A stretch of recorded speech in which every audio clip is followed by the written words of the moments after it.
Minecraft Dungeons Luminous Night Season has just released, and there's a plethora of new content such as the new wildfire mob, a brand new tower layout, storage chests, and more. In today's video, I want to give an overview on all the new additions that have arrived with this update, along with my thoughts. I want to share what I would do to further improve the tower game mode, and if this update was worthwhile for the longevity of the game.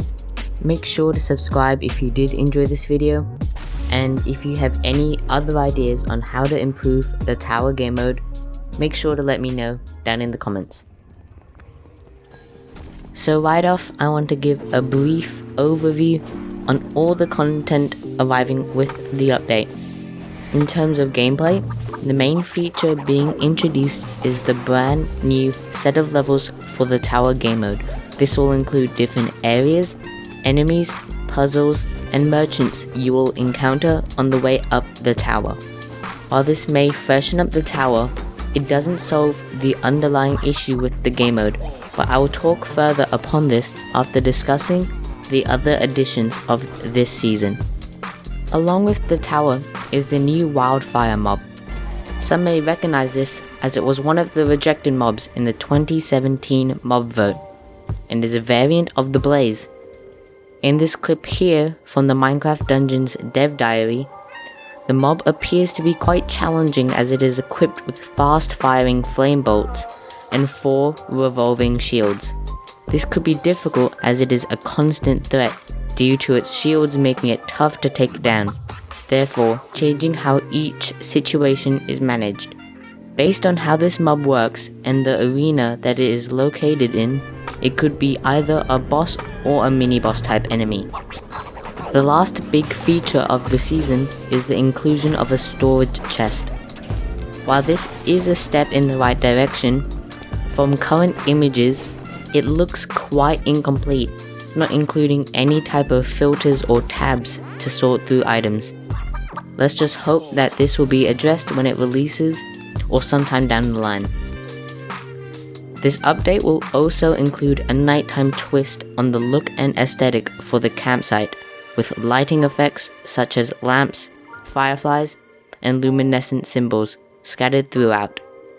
Less importantly, there will be a new adventure pass containing new cosmetics and pets, although this has left some people with mixed feelings. So in conclusion, that is all we're going to be seeing in this new update. Now, the real question is, how impactful is this update in the long run of the game? And I'm going to try to answer that question by looking deeper into the tower game mode. The approach the Dungeons team took to provide new content is through seasonal updates to the tower, refreshing the levels and enemies encountered. While this will give players a reason to return to the game mode by providing something new to explore, the time and effort required to handcraft a whole new tower layout does not give nearly as much playtime for the investment made. At times, this game mode can get quite frustrating due to its lack of variability between runs. This is enhanced when you die late into a run, having to replay levels that you already feel like you have beaten, just at another shot at beating the next level. Unlike other games with a similar idea, the lack of random elements takes away the challenge once you have learnt the layout at least once, and it doesn't help that the rewards are not worth the time to complete it. I have a few suggestions that I think could help make this game mode more replayable. If you have any ideas yourself, make sure to let me know down in the comments below. I wanted to start off with this idea as it is, in my opinion, the best thing they could change to the tower, yet the least likely to happen. To implement this, it would mean having to scrap a substantial amount of work they have already done towards the tower, and would take a lot of time and effort. That's why I think they should randomize the items and gear you find in the tower. Changing this one factor doesn't mean they have to scrap any handmade features such as the carefully created levels, and instead change the loot your tower avatar can choose along the way. This would allow for more player input on how the run plays out, having to make do with the items available and find powerful combinations within that. This will give a greater sense of accomplishment as they used the resources available and built upon that. Currently, the game just places all the pieces right in front of you. All you need to do is put them together. This takes away from the sense of achievement, as that strong setup you had more or less was planned out by the game.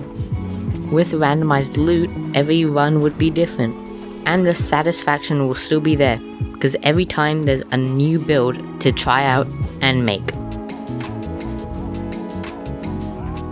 The second feature that I find will help improve the replayability of the tower game mode are modifiers. Game modifiers provide a unique challenge to a run, making the way you have to play in situations different. So what if every time you beat the tower, you unlock the next difficulty, adding a modifier each time, by increasing the rewards gained? One reason why this would be a great addition is because it is easy to implement, as they already have modifiers for the daily trials, and it provides a reason for players to replay, as each completion provides better rewards, and the extra challenge would also make each one somewhat more varied. So far there are only 3 types of stages: combat, merchant, and boss floors. This can get fairly repetitive and doesn't give too many deep choices for the players to pick between.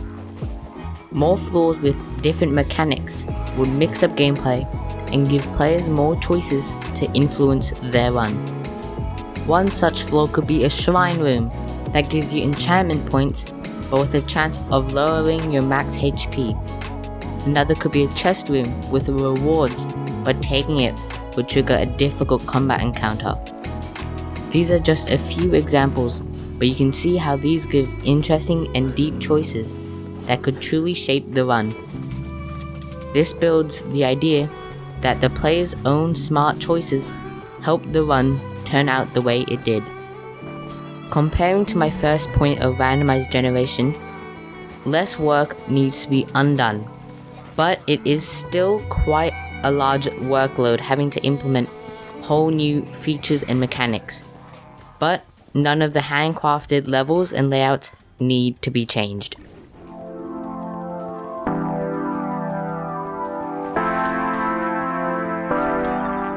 Minecraft Dungeons so far lacks community features, with no matchmaking systems or any way to connect with other players. While this part is understandable, it doesn't mean there shouldn't be other means of connecting with the community in-game. I've always liked the idea of some way to compete in a tournament against other players, and I feel with the addition of the tower, there's plenty of areas that this could be implemented. One easy addition could be adding a stopwatch. This would be easy to implement and could be used to make a more competitive aspect to the tower. This would encourage players to perfect the tower to aim for the best time. This could reward players who achieve the fastest time through a tournament board system, with different loot rewards based on the position you come compared to the other players. This could also be applied to other parts of the game by giving some goal for players to work towards, either against each other or as part of a team. This game could really benefit from more features to interact with others in the community.